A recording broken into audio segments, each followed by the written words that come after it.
Maksimalistid lõpetavad hullumaad. Vaadake seda yin ja yangi märki. Mustal sees on väike valgetäht. Loodus ei toimi kunagi absoluutselt. Seal on aina mingi väike niisugune viga juures.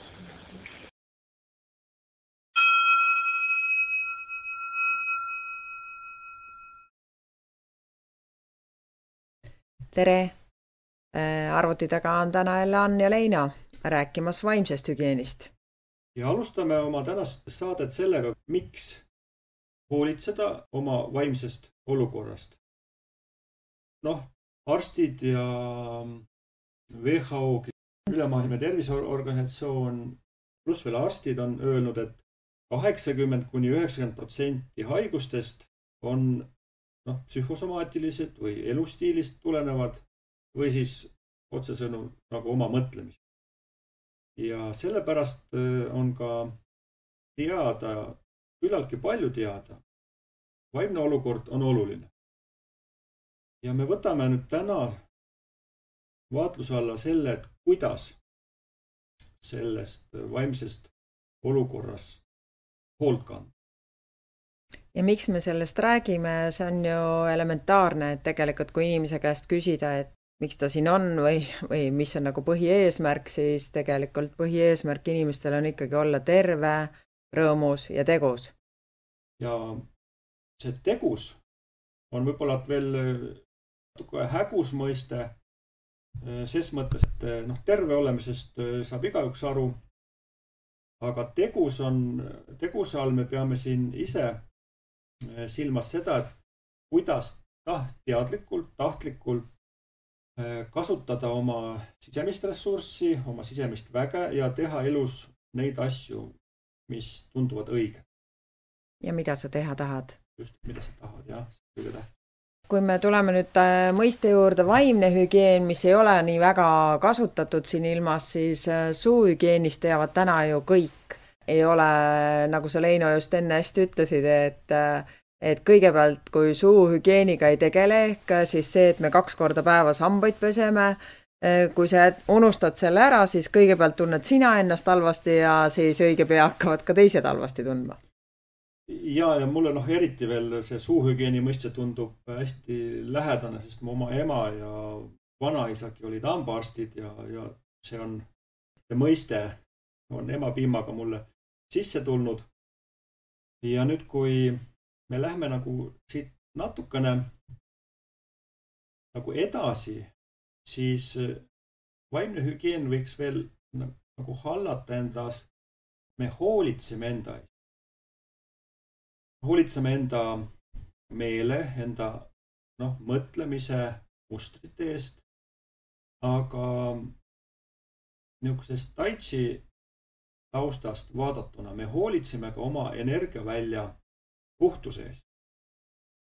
Hoolitseme ka selle eest, mida me enda sisse laseme ja mida me ei lase, sest tegelikult meie ümber on alati väga palju virvarri, eriti tänasel päeval, kus igast võimalikust meediakanalist tuleb meile igasuguseid uudiseid, teavad ka meie sõbrad ja tuttavad väga hästi, kuidas asjad peavad käima.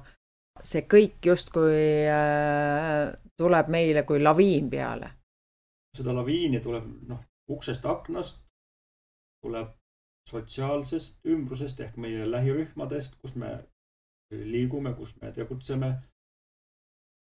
Tuleb ka sellisest nähtusest või me ise nimetame seda kodeeringuteks. Aga lihtsamalt öeldes need on sisse harjunud käitumismustrid. Ja nendest tuleb ka meie hinge, meie mõtlemisse tuleb erinevaid mõjutusi. Uudistest, sotsiaalmeediast, nagu just jutuks oli. Ja see viimaste mõju on ikkagi enneolematult suur, et täna just sõitsin rongiga siia ja vaatan, siin rong oli suhteliselt täis, hommikune tund, siis leidsin ühe inimese, kes vaatas aknast välja ja ühe inimese, kes luges raamatut, aga teistel oli kõigil nina sinisel ekraani taga. Mäletan, et oli see nüüd nagu enne selle sotsiaalmeedia võidukäiku oli tehtud nagu statistika, kui palju inimene on ekraani ees, ehk siis nagu teleka ees. See oli 4 tundi päevas. Võib nagu oletada või isegi peaaegu kindlalt väita, et täna on see aeg, mida me veedame ekraanides veel pikem.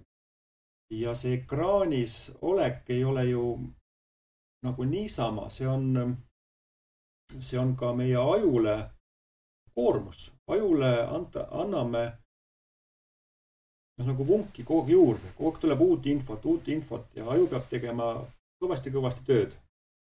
Pluss tekivad emotsioonid, et ka kellelgi ju meel ei rõõmusta selle üle, kui me loeme kusagil liiklusõnnetusest või alanud sõjast.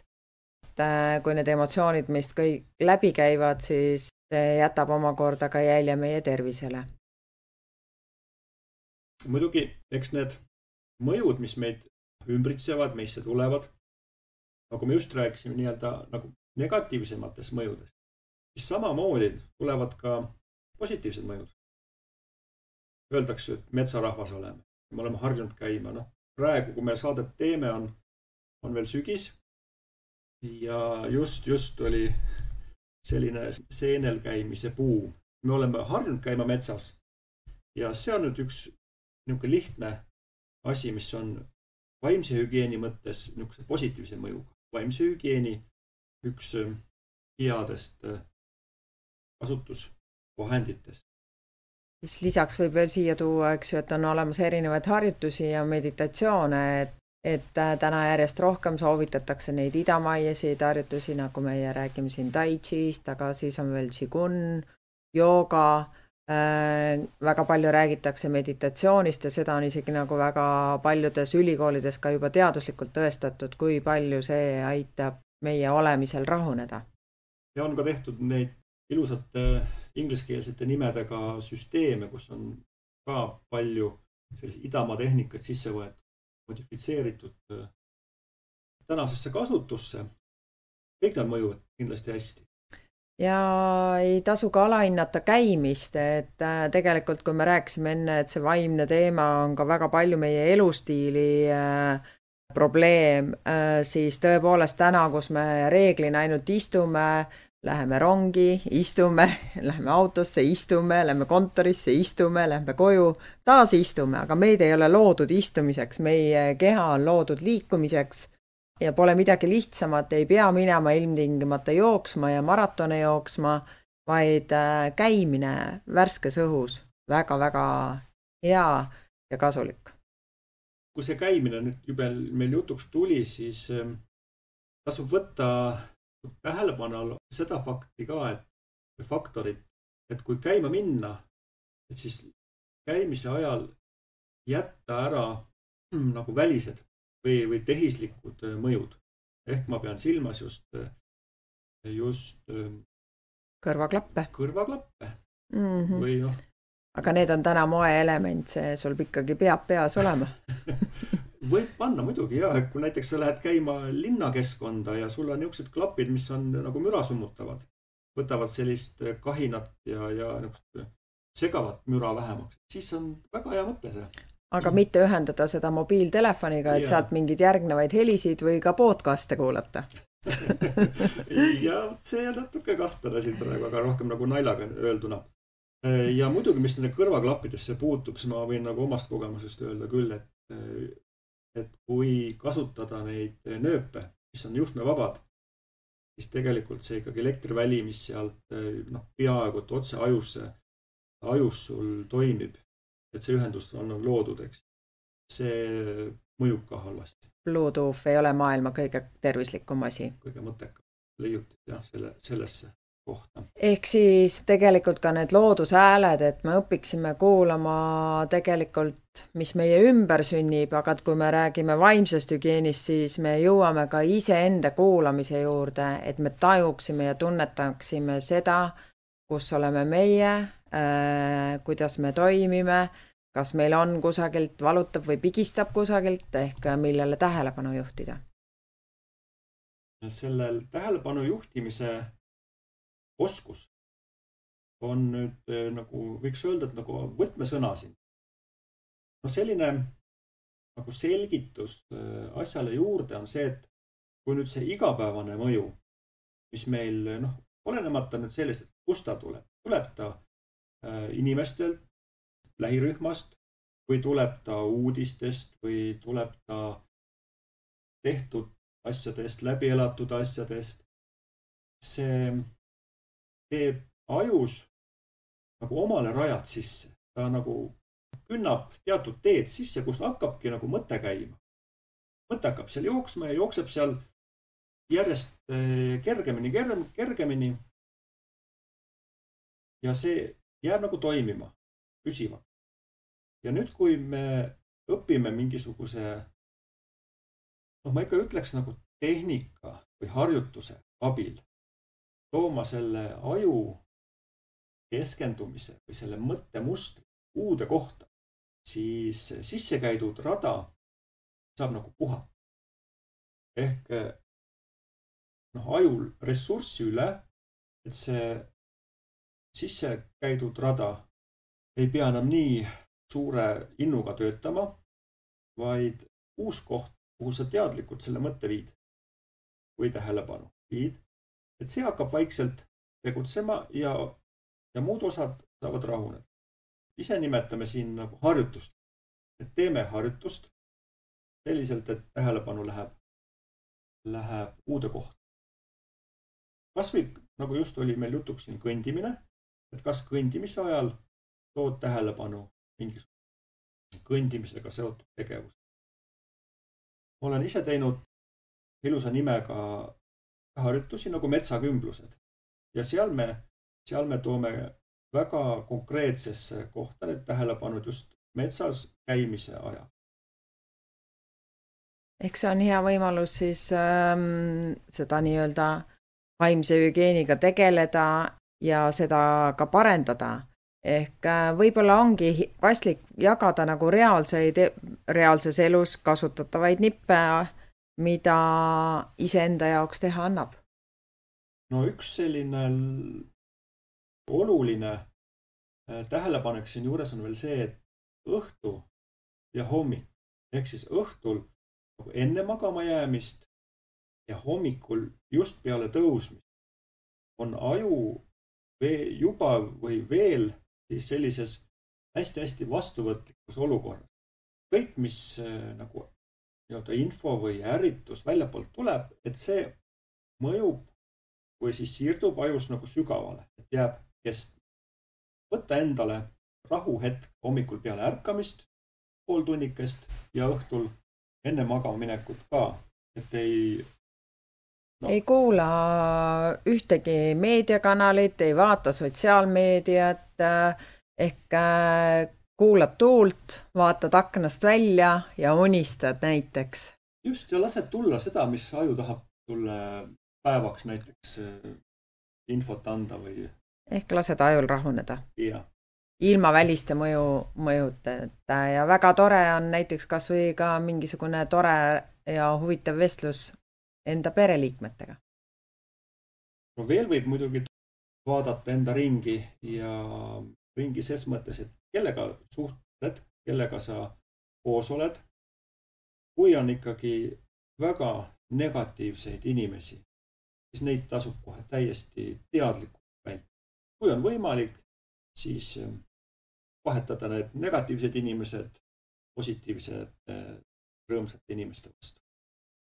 Ja isegi negatiivseid inimesi reeglina, mis ma olen tähele pannud, ei anna väga palju muuta, et sa võid ju arvata, et sa muudad maailma ja aitad enda heal sõbral nii-öelda elule päikesekiirte poolt vaadata, aga minu kogemus näitab, et see hästi ei õnnestu. Sageli. Kõigepealt tuleb nagu hoolitseda enda eest ja seejärel on juba enda eest on hoolitsetud ja siis on nagu küll kohustus aidata ka teisi, aga tasub ennast panna esimeseks. Selles järjekorras. On üks hea nagu lause või hüüdlause kohe või loosung, mida võib täiesti kirjutada oma külmkapi peale, panna magnetiga. Või peegli peale. Või siis ka täitsa väikse paberilehe peal ja rahakoti vahele näiteks. lause on selline ja mis siis. Selle tagamõte on see, et ei võta nagu seda elu nagu liiga tõsiselt. Kui väljas sajab vihma, no milleks seda muretseda? Ütled endale, no ja mis siis? Sest vihma ju peabki sadama vahel. Ja see võtab väga palju väliseid pingeid ära, et mäletan, kui Rein meile seda rääkis, siis mulle meeldis kohe või meenus Dale Carnegie ütlus, et muretse asjade pärast, mida sa ise muuta saad, mitte nagu asjade pärast, mida sa muuta ei saa, mida me tihtipeale teeme, eks ju. Ja millegi pärast on isegi meie keelekuvandisse tulnud see, et me muretseme endale lapsi ja autosid ja maju ja nii edasi. Tõepoolest, et kui sa midagi teed ja kui see sul ka hästi välja ei tule, siis tõepoolest ütlus ja mis siis aitab nii-öelda mõttetuid sisemisi pingeid kõvasti maha võtta. Ja ta hetke pärast hakkab töötama täitsa automaatselt juba. Kui näiteks mingi asi sul ei õnnestunud, ütled endale ja mis siis, jätad selle asja nimel ponnistamise rõõmuga sinna paika ja teed uusi asju. Ja võib-olla järgmisel päeval alustad uuesti, et me kindlasti ei propageeri seda, et sa löödki nagu asjadele käega, vaid see on pigem see, et sa sel hetkel, kui sa oled mingisse tupikseisu jõudnud, siis astud korraks sammu tagasi ja seejärel on võimalik sealt uuesti edasi minna. Ja, muidugi me siin oleme rääkinud harjutustest, siis võiks praegu teha ühe niisuguse hästi-hästi lihtsa.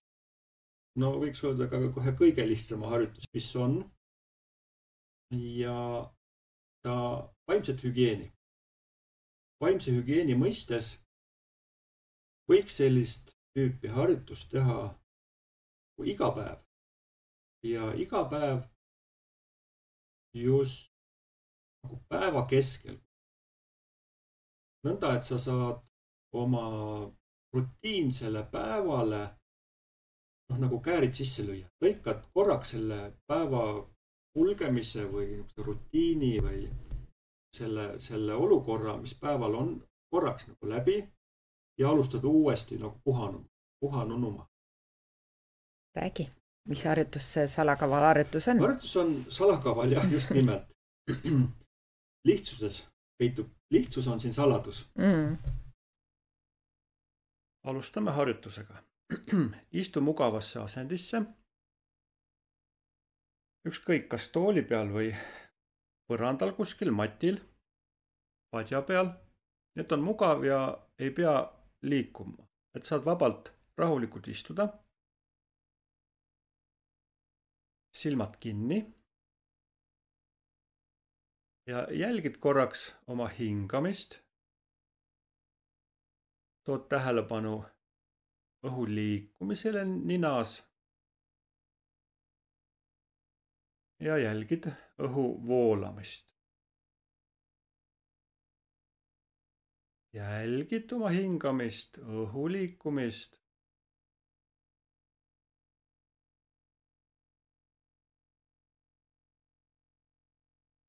Ja tunned, et meel rahuneb, hingamine muutub aeglasemaks.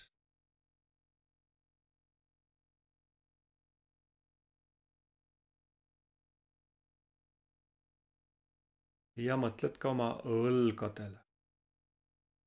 Lihtsalt mõtled õlgadele, tunned õlgu ja lubad õlgadel ning kätel vabaneda, lõdvestuda.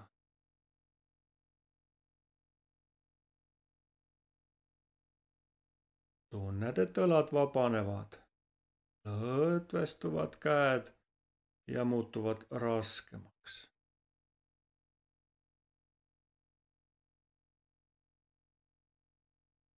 Mõtled ka oma otsmikule ja lubad otsaesisel ka lõdvestuda.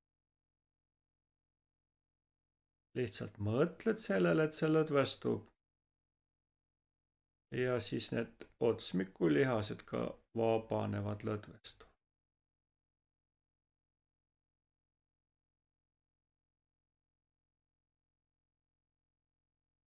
Ja tood nüüd tähelepanu hingamisele ja jälgid hingamist. Selliselt, kui tuleb sisse hingamine, siis nagu nuusutad õhulõhna, kui hingad sisse. Ja kui välja hingamine, siis lased sellel voolata, õhul voolata välja. Ja jälle, kui sisse hingamine, siis nagu nuusutad, tunned õhulõhna. Ja välja õhk voolab ise. Jätkad selliselt. Ja nüüd veel ka loendad hingamist. Loendad selliselt, kui tuleb sisse hingamine ja välja hingamine, siis on 1. Jälle, kui sisse hingamine, tunned õhulõhna. Ja välja hingamine on 2. Ise omas nüüd rütmis jätkad veel seda. Tähelepanu hingamisel.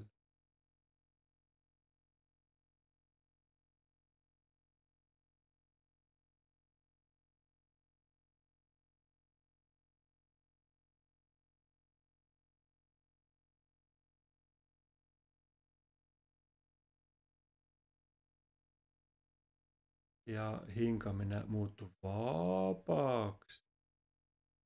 Ringutad ja haigutad, sirutad, haigutad. Ja puudutad ka korraks kätega nägu. Nagu pesed nägu, puudutad, liigutad näonahka igalt poolt.